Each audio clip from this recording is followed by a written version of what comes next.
Este episodio del Infield Podcast es presentado por FacilitoBet.com, la mayor organización al servicio de su suerte. Y también por Multiviral, vitaminas y minerales.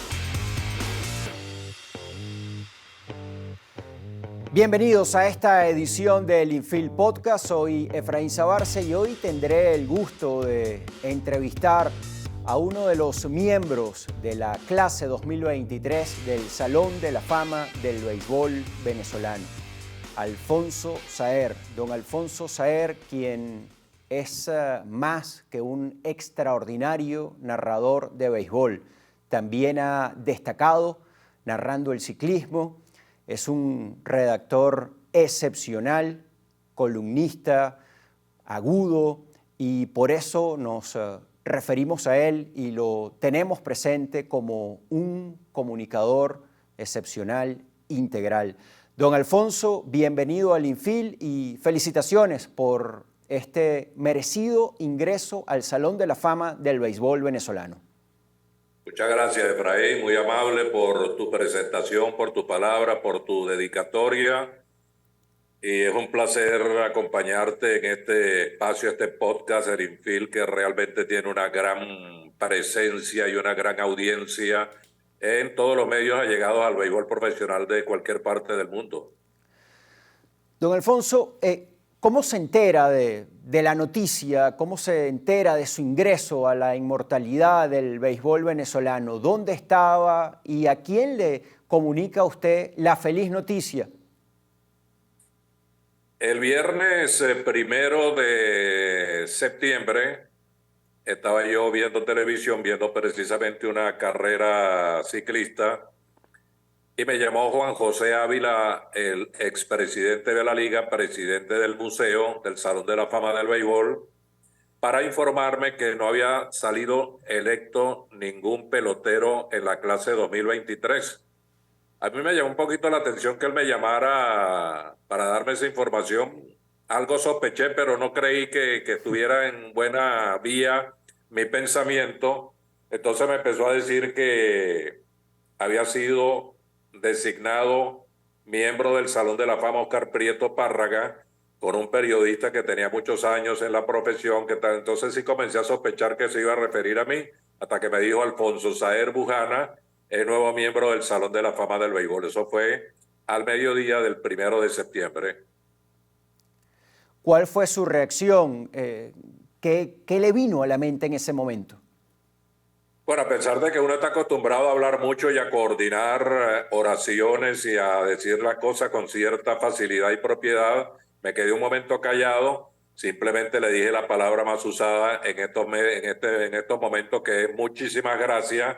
Te agradezco muchísimo que hayas hecho por parte tuya esta designación. Y al comité encargado, el comité histórico, le da las gracias, por favor, Juan José, por esta designación que realmente me estremece de emoción. Inmediatamente llamé a mi familia, comencé por mi hijo, que está vinculado, como ustedes saben, mucho a esto del béisbol. Le dije, mira, me acaban de meter en el Salón de la Fama del Béisbol. Él se emocionó, le comuniqué a mis hijas, que unas están por aquí en el país, otras están fuera, la noticia a través del WhatsApp, y así comenzó a rodar pues la información. Uno cuando comienza una actividad y nos referimos específicamente a la de la comunicación deportiva, creo, don Alfonso, no lo hace pensando en la posibilidad de ingresar a algún templo inmortal, como es el caso de este que está en Valencia. Y por eso quisiera preguntarle, y considerando que el próximo año usted va a cumplir 6 decenios en el oficio de periodismo deportivo, ¿qué razones lo llevaron a trabajar en la comunicación y a especializarse en el deporte? Efraín, desde niño yo tuve una inclinación por seguir por radio, que era la manera de estar enterado más o menos, y por la prensa de las actividades deportivas. Comencé a seguir mucho el hipismo. Y de niño de 6, 7, 8 años tomaba una revista hípica y comenzaba a narrar tratando de imitar a Ali Khan, a Juan Francisco Rodríguez, a Miralejo, a todos esos narradores de la época. Y por allí comenzó esa pasión por la comunicación social desde muy temprano. No sé por qué, porque yo me crié en la casa de mis abuelos libaneses y ellos no tenían ni la menor noción del deporte, no escuchaban nunca nada, no leían nada sobre eso, menos comentaban, pero sí comencé a seguir la actividad deportiva. Cuando tenía 16 años en el barrio, había muchos muchachos con quienes compartíamos conversaciones deportivas. Hablábamos de béisbol, de fútbol, de ciclismo, de boxeo, de todas las actividades de la época. Y un par de ellos un día publicó una nota a dos manos o a dos escritores en el Impulso de Barquisimeto sobre Taikop. Yo me la leí, le pregunté cómo hicieron, me dijeron que la llevaron a la redacción del Impulso y yo dije, bueno, si esta gente no sabe más de deporte que yo porque yo estaba más informado que ellos, yo voy a hacer una nota. Se me ocurrió escribir rumbo a Tokio, porque era el año 1964 y venían las Olimpiadas de Tokio. Escribí una nota rumbo a Tokio, la llevé al Impulso, con el jefe de deporte me entrevisté, Roberto Riera Rodríguez. Él me atendió con mucha sorpresa, quizás diciendo, bueno, este muchacho, ¿qué le pasa que viene por aquí a entregar una nota deportiva sin yo conocerlo? Y tardó una semana en publicarla. Yo todos los días me levantaba a las 5 de la mañana a buscar al voceador del Impulso, esperando que saliera por fin en la página B2 del diario El Impulso. El 16 de enero del 64 salió mi primera nota deportiva, rumbo a Tokio, y de allí me desaté a escribir. No me pagaban absolutamente nada, vivía el impulso de colaboradores deportivos, me desaté a escribir, comencé a escribir de manera continuada y allí empecé a girar en este maravilloso mundo. Don Alfonso, usted hoy, casi 60 años después de haber tenido la iniciativa de visitar la redacción del diario Impulso a llevar su nota siendo un adolescente de 16 años, ¿cree que de no haber sido publicada esa primera nota, su destino profesional, su vida hubiese sido distinta? La verdad es que he pensado mucho en eso que tú estás diciendo. A veces me siento solo a pensar qué habría pasado si el señor Riera, que después fue mi gran amigo, mi tutor, mi compañero, mi impulsador en el Impulso, si él no lo hubiera publicado, posiblemente me hubiera dedicado a otra cosa. No sé qué hubiera hecho porque ya yo había abandonado los estudios, era mal estudiante, llegué hasta tercer año de bachillerato. Por eso es que no soy periodista graduado, porque además no existía la carrera universitaria en ese tiempo, en la carrera de comunicación social en Venezuela, y pienso que sí, a lo mejor hubiera tenido que enfilar hacia otra actividad. Sí. Aprovecho esto que me cuenta, el hecho de no ser un periodista graduado, el no tener una licencia por parte de la universidad para desarrollar la carrera de comunicador social, para preguntarle lo siguiente, porque en su caso y en el de otros, no solamente en el periodismo deportivo, sino en la comunicación en general en nuestro país, uno ve a exponentes que han terminado siendo modelos, ejemplos para muchos de nosotros que no pasaron por una escuela de comunicación social, o algunos sí pasaron pero no se graduaron y terminaron teniendo unas carreras realmente destacadas, y repito, son para muchos de nosotros modelos. Por eso le pregunto, ¿qué valores, qué condiciones y en qué se debe enfocar alguien que desee desarrollar una carrera al menos digna en la comunicación social, al margen de su paso o no por una universidad? Yo siempre hago énfasis cuando me preguntan algunos muchachos estudiantes de comunicación social o gente que ya está dentro de algún medio deportivo, de prensa, radio, televisión. Yo les digo que cuiden mucho el uso de la palabra, que no es solamente la información abundante, copiosa que tenemos hoy a través de Internet, a través de las redes. Hoy tú bien sabes, sabemos todos que con un clic tenemos toda la información disponible, abundante, para hacer lo que uno quiera con ella. Más bien hay que distribuirla de una manera adecuada para evitar que la gente se canse, se atore, se sienta como avasallada. Entonces yo siempre digo el uso de la palabra dicción, preparación, castellano, idioma, tratamiento muy delicado del lenguaje, cuidar mucho la manera de expresarse, la manera de decirle las cosas a la gente, el periodismo bien dicho, bien manifestado. Eso es para mí es muy importante. Yo siempre le he puesto énfasis especial a mi manera de trabajar, tanto en prensa como en radio como en televisión.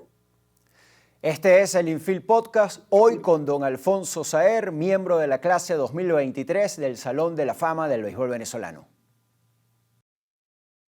Todos los lunes y jueves puedes disfrutar lo mejor del Infield Podcast a través de Baseball Play, así como de lunes a lunes puedes jugar y retirar con facilitobet.com. No importa si es domingo, feriado o bancario, juega fácil y cobra diario en facilitobet.com.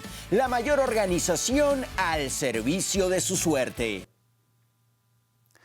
Don Alfonso, ¿qué cosas le gusta, le agrada de la manera como se hace periodismo deportivo hoy y cuáles no?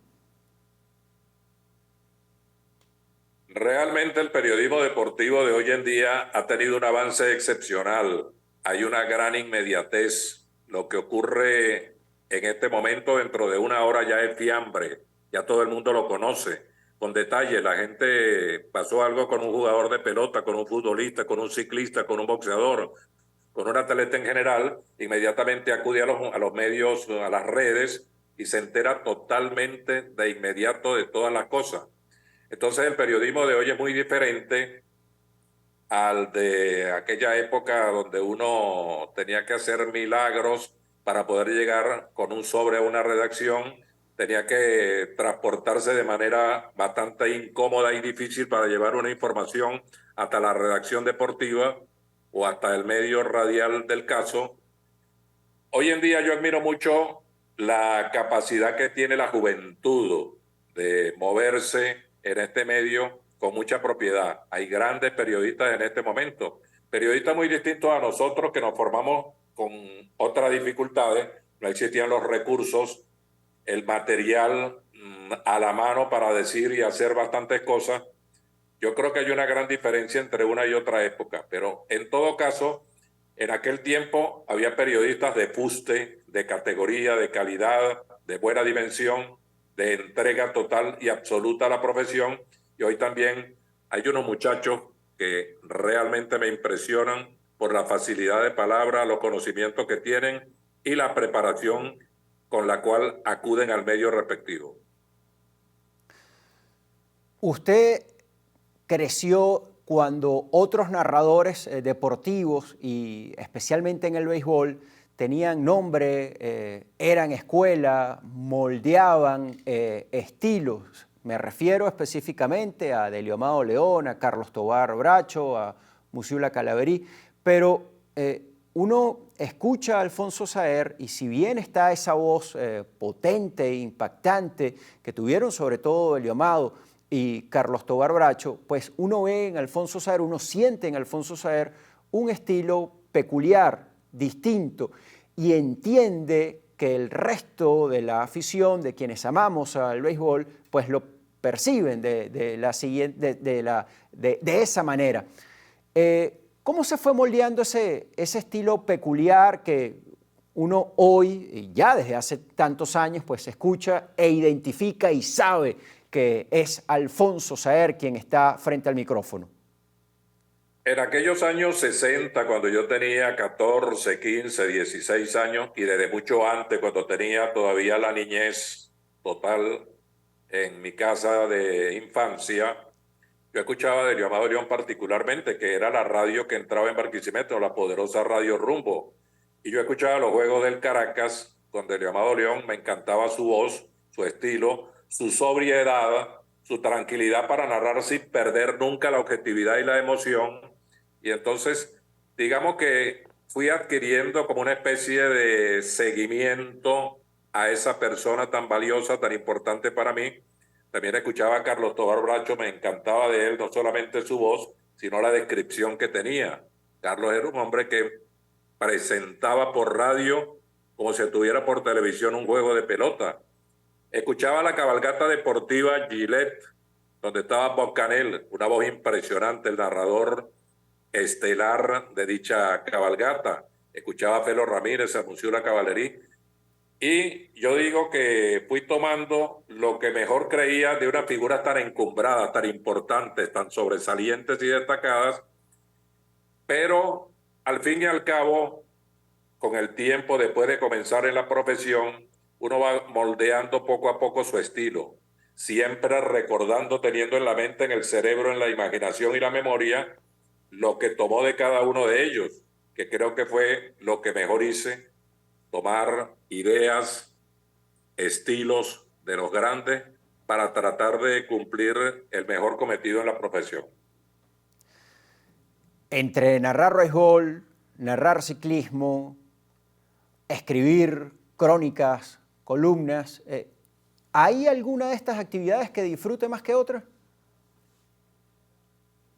La verdad es que entre la radio y la prensa han pasado mis mayores tiempos en el periodismo deportivo. He hecho también televisión nacional, bastante con RCTV, con Venevisión, con BTV, con diferentes canales. He hecho televisión aquí regionalmente con Promar, pero me ha encantado mucho la radio. La radio ofrece las alternativas de llevarle a la gente con categoría, si uno la tiene, si uno la posee, si uno la busca, presentarle toda la gama de sucesos que hay en un terreno de juego, bien sea cualquier deporte, cualquier actividad, sea ciclismo, boxeo, béisbol, atletismo o fútbol, de llevarle con la capacidad que uno tenga para alcanzar todo lo que ocurre, llevar después la mayor dimensión, la mayor realidad, con la mayor veracidad a cada oyente lo que está ocurriendo en el campo. ¿Qué ejercicios son necesarios, don Alfonso, para desarrollar la capacidad descriptiva, esa que usted tiene y que lo ha hecho tan popular en radio especialmente? Dedicación, preocupación, trabajo, escucharse uno mismo, sentir siempre que uno todos los días está aprendiendo. Yo cada vez que, y esto no lo digo como una frase manida, un lugar común, es verdad. Yo aprendo mucho de todos ustedes, yo los escucho siempre. Aprendo mucho de los jóvenes incluso, no solamente de las personas que ya se fueron, adquirí conocimiento. Aprendo mucho de esa juventud que trae algo novedoso, que trae cosas importantes, que trae cosas relevantes y que son definitivamente nuevas, y uno sigue aprendiendo. El día que uno crea que lo aprendió todo, ese día tiene que retirarse. Seguimos con don Alfonso Saer, parte de la clase 2023 del Salón de la Fama del Béisbol Venezolano. Cuando tu actividad diaria luce afectada por situaciones de desgaste extraordinario, dietas inadecuadas, falta de apetito, entre otras, tu cuerpo necesita el aporte de vitaminas y minerales para reponer toda esa energía. Multiviral es el multivitamínico que contiene las vitaminas y minerales que tu organismo requiere para reponer y enfrentar activamente tu día a día. Vitaminas y minerales, Multiviral. Multiviral de Meyer, productos terapéuticos del Grupo Siegfried.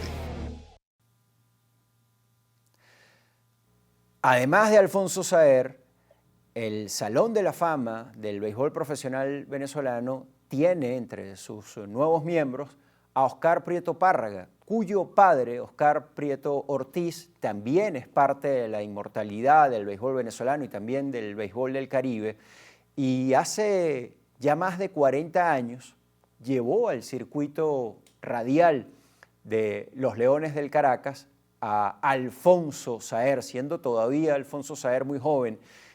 Quisiera, don Alfonso, que nos relatara cómo fue ese contacto y qué recuerda de este también miembro del Salón de la Fama. No me refiero específicamente a Oscar Prieto Párraga, de quien después quisiera también un comentario, pero sí de Oscar Prieto Ortiz. ¿Cómo fue ese encuentro? ¿Cómo lo lleva de Barquisimeto a Caracas para transmitir durante una campaña en el circuito de los Leones? Ese es uno de los momentos culminantes de mi carrera, impactante, diría yo. Crecí en ese momento de una manera enorme en una actividad que no era propiamente la mía, es decir, narrar pelota. Yo comencé con Cardenales cuando Cardenales comenzó, en la 65-66, pero yo era comentarista. Después fui comentarista, de ser comentarista ayudante pasé a ser titular con Luis Enrique Arias como narrador y con Arturo Celestino Álvarez y el Museo de Caballería a rato trabajando en la transmisión. Luis Enrique generalmente, como no había segundo narrador, me decía que lo ayudara durante toda esa temporada. Narra dos innings, este juego está muy pesado, juegos aquello de 14-1, 4 horas y media. Yo hacía una parte, o él me dejaba la parte final, pero yo seguía siendo comentarista. En una oportunidad llegó en enero de 1970, llegó a mi casa el Negro Prieto con Tony Pacheco y Pompeyo Davalillo a buscarme. Como yo trabajaba en el Impulso, pensé que era para alguna información que querían darle a la gente. Y el Negro Prieto, cuya persona yo no conocía directamente, no me lo habían presentado nunca, no lo había saludado, me saludó, entró a mi casa y me dijo, lo vengo a buscar para que trabaje la Serie del Caribe con Delio Amado León. Y yo le dije, de manera muy ingenua, pero de manera muy real, muy cierta, porque era lo que sentía, señor Prieto, yo creo que usted está equivocado. ¿Por qué? Porque, ¿cómo se llama usted? Alfonso Saer. ¿Y usted no era el que estaba narrando anoche el juego de pelota por Cardenales? Le dije, sí.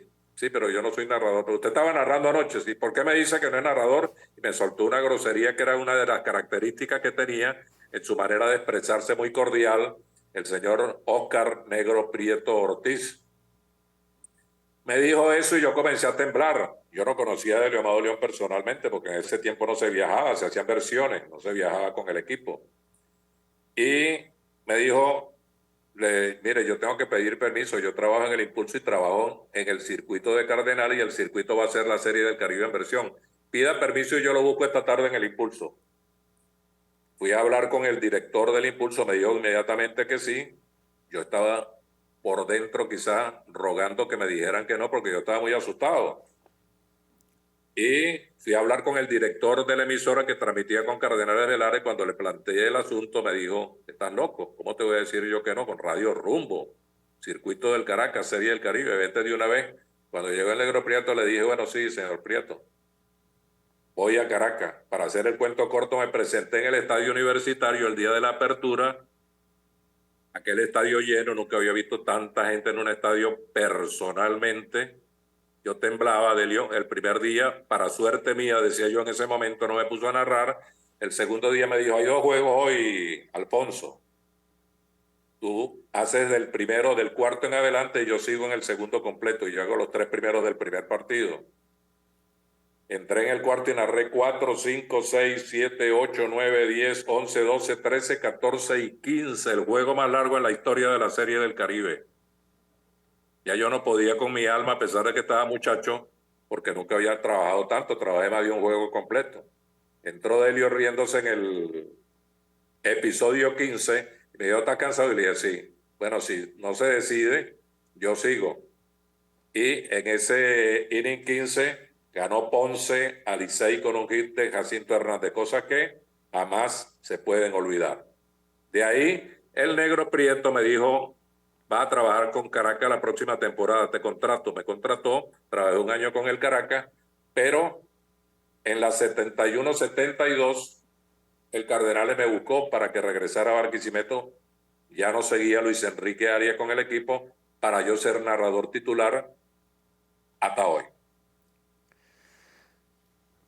Yo supongo que no había posibilidad alguna de que usted en ese momento siquiera sospechara que el hijo de ese señor que lo trajo a Caracas desde Barquisimeto a narrar, aun cuando usted no se consideraba narrador, pues iba a compartir con usted una alegría tan grande como la que uno supone significa el ingresar a el Salón de la Fama del Béisbol Venezolano, entre otras cosas porque en ese momento no existía el Salón de la Fama del Béisbol Venezolano. No sé si se ha puesto a pensar la coincidencia entre esos 2 hechos, ¿no? Claro que sí, sobre todo que he tenido la suerte de tratarlos a ambos. Yo viajaba en el carro, en ese tiempo los equipos viajaban en carros sedán, carros de 5 puestos, no tenían autobús, y yo viajaba en el carro con el negro Prieto y el chofer. Tuve gran oportunidad de hablar mucho con él, una extraordinaria persona, un hombre muy meticuloso, muy dedicado, muy disciplinado, muy estricto. Y yo le ayudaba mucho redactando las cuñas, llevando la carpeta, haciéndole muchas cosas que realmente yo las realizaba con mucho gusto. Con el tiempo conocí a su hijo, sobre todo en aquellos años 80, cuando nos daba unas palizas del Caracas a Cardenales por varias temporadas que no pudimos llegar porque los Leones se atravesaban. Conocí a Óscar Prieto Párraga, gran amigo, gran persona. Cada vez que contacto con él personalmente nos estrechamos la mano. Lo vi por última vez, creo, en el acto de premiación del Museo de la Fama de las Series del Caribe en San Juan de Puerto Rico. Nos dimos un abrazo. Allí también, curiosamente, estuvimos juntos porque a él le dieron el acceso al Salón de la Fama y a mí me entregaron una mención, una distinción, y desde entonces para acá y antes de eso hemos tenido una gran amistad. Además, merecimiento de sobra para quien fue gestor, promotor, presidente, hombre grande del Caracas, y además también la pieza más importante durante 4 años en la Liga Venezolana de Béisbol Profesional. Yo supongo que una de las cosas que le da más satisfacción es, a partir de este hecho de su ingreso al Salón de la Fama del Béisbol venezolano, es saber que se va a unir allí nada más y nada menos que con su gran amigo, alguien con quien usted pues formó una dupla realmente extraordinaria que disfrutamos tanto quienes amamos al béisbol. Me refiero, por supuesto, a Rubén Mijares. Rubén Mijares, por quienes lo tratamos, y sobre todo quienes lo trataron más que yo, pues es visto ciertamente en apariencia como un señor serio, difícil de abordar, pero en el fondo un hombre noble y pues como profesional extraordinario, sobresaliente. Pero ¿quién mejor que Alfonso Saer para contarnos sobre Rubén Mijares y sobre lo que significa unirse en el Templo de los Inmortales a su gran amigo? Hay una palabra que dijiste que describe mucho a Rubén Mijares, un hombre serio, adusto, un hombre fuerte de carácter, pero cuando llegabas a conocerlo, era un hombre inmensamente humano, que daba la posibilidad de quererlo mucho, con unos conocimientos profundos que él compartía con cualquiera. Y Rubén me enseñó mucho porque él comenzó antes que yo. Cuando llegó a Cardenales por allá a finales de los años 70, trabajamos después 30 temporadas juntos, él de comentarista, por supuesto yo en mi rol de narrador. Entonces, no solamente fuimos una pareja de comentarista y narrador, 2 hombres de radio que trabajaban y viajaban juntos y compartían juntos en diferentes roles de la transmisión, sino que también Rubén se hizo mi gran amigo, mi compañero, mi hermano. Venía mucho a mi casa, yo iba a la suya, él iba a la casa de mi madre, cocinaba. Entonces tuvimos una estrechez extraordinaria, una amistad increíble, aprovechando yo siempre para alimentar mi conocimiento, que delante de lo de Rubén era muy poco. Un hombre que tenía una memoria fabulosa, recordaba una alineación de los años 50 con toda propiedad. Lo que tú le preguntaras sobre béisbol, él era simplemente, como decía en su columna, el título de su columna que publicó mucho tiempo en el Nacional, en el Impulso, béisbol por dentro.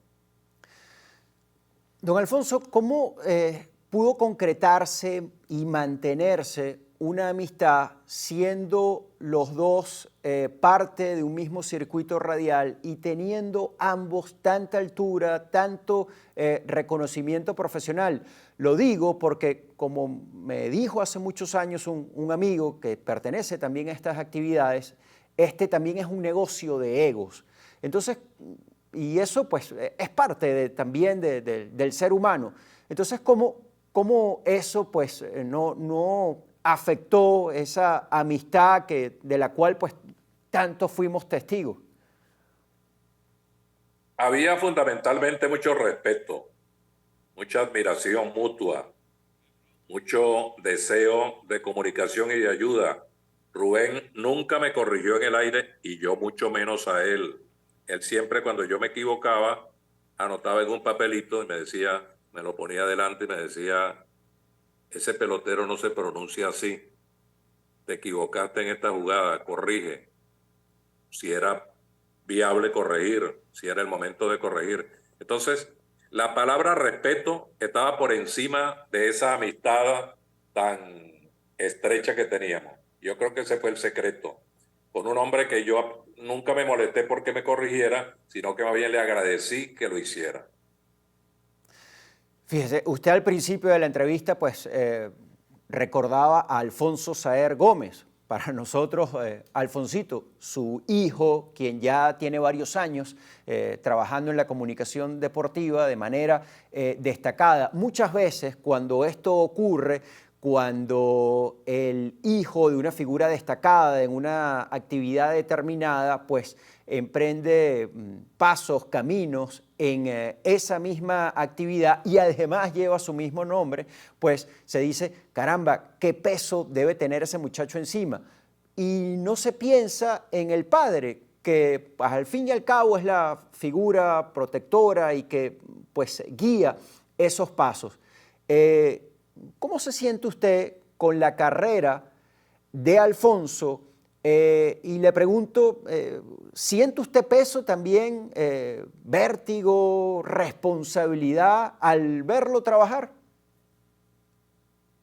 Una mezcla de todas esas cosas que está diciendo. Primero, un gran orgullo de que él haya seguido en esta profesión por iniciativa propia, no por yo haberlo incentivado, haberle inculcado que fuera periodista o narrador o comentarista deportivo. Él desde niño, quienes lo recuerdan en el estadio, sabían que él llevaba un boletín que elaboraba él mismo para entregárselo a la prensa por iniciativa propia.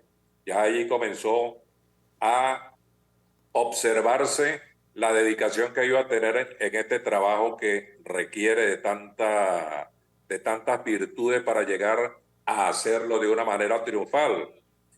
Entonces, es como parte del objetivo cumplido en la vida en cuanto a mí respecta. Sentir que hay un hijo que va a continuar, él va a seguir narrando, él va a seguir comentando, él va a seguir en la actividad, se llama como yo. Y yo no creo que es para una persona capaz como él, que afortunadamente tiene mucho conocimiento y mucha dedicación y responsabilidad, no va a ser un peso llevar mi nombre. Hoy en día dicen, ahí va el hijo de Alfonso Saer. Ojalá mañana digan, ahí va el papá de Alfonso Saer, el triunfador. El legado está en buenas manos. Me quiero despedir no sin antes pues, contar una anécdota que termina siendo un agradecimiento. En la temporada 2008-2009 yo comencé a comentar en el béisbol profesional venezolano y lo hice en el circuito del Cardenales de Lara.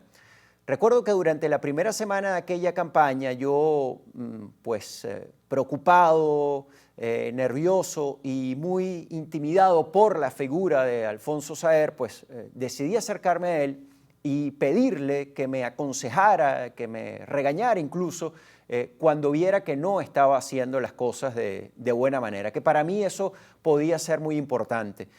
Alfonso Saer, me tomó la palabra y de cuando en cuando me hacía sugerencias, me hacía observaciones que para mí han sido muy importantes. Eso es algo que quiero, don Alfonso, agradecerle y decirle que yo también sigo aprendiendo cada día y que el teléfono está a la orden para cuando necesite o crea que es necesaria una corrección, una sugerencia. Muchísimas gracias, no solamente por estos minutos, sino también por apoyarme y guiarme desde aquella primera campaña 2008-2009.